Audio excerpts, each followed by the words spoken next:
I'll be basing my discussion more on a scenario of the green energy in Nepal, as that is my background as well. So I'll be my remarks will be on 3 points, especially on demand and imbalance of demand and supply, which hasn't been brought into the mainstream topic, or at least I haven't heard about it till date.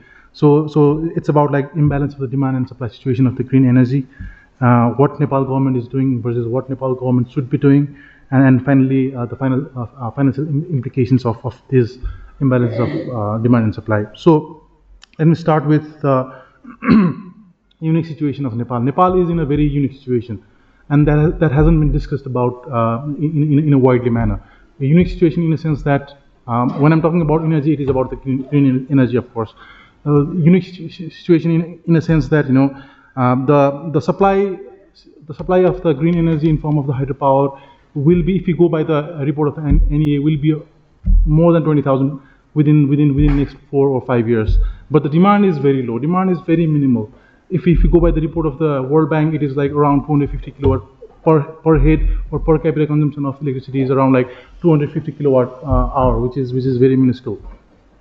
So in that sense, if we do not let demand uptake to take place, then what will happen in the future is that the supply will crash, the oversupply will crash the market, and then as a result there will be financial implications in form of loss in the investors' money, since these projects are being financed by the banks, right? Private banks, of course. So when there is no demand and only supply is coming out in the market, then the market will crash. And at the end, I'm seeing a very bleak picture of the financial scenario. And I've discussed this with the highest level authority as well, and they are completely unaware of it. They are completely unaware of it. So in that sense, we only talk about the supply of the green energy in Nepal, but we do not discuss about how do we increase the demand. And government has a very relaxing policy or rather say, not very effective policy of promoting EVs and promoting e-stoves. That will not work. That will only act as a side dishes. Sorry, but that will not work, because what will be the consumption of electricity with the rampant use of EVs and e-stoves?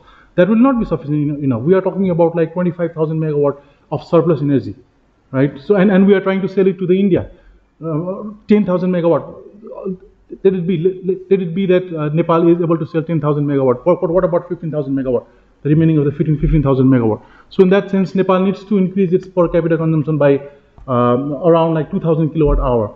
And it is around like 10-fold.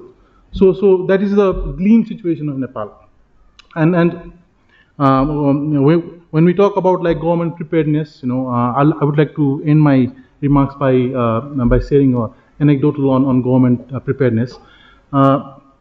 So when we discussed with the highest government authority, of course, then during the COVID time, one of the very influential Australian investor came to Nepal, trying to harness the green hydrogen, or rather say he was trying to make a presentation to the highest authority about the potential of green hydrogen in Nepal and willing to export to the foreign countries.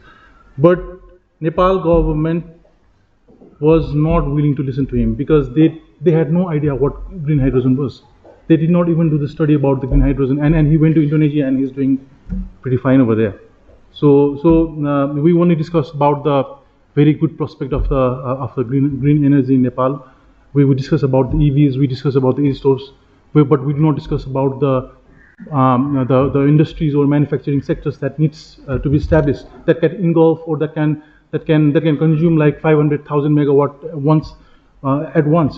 So we need to discuss those, or we need to bring those discussions into the table as well. Thank you.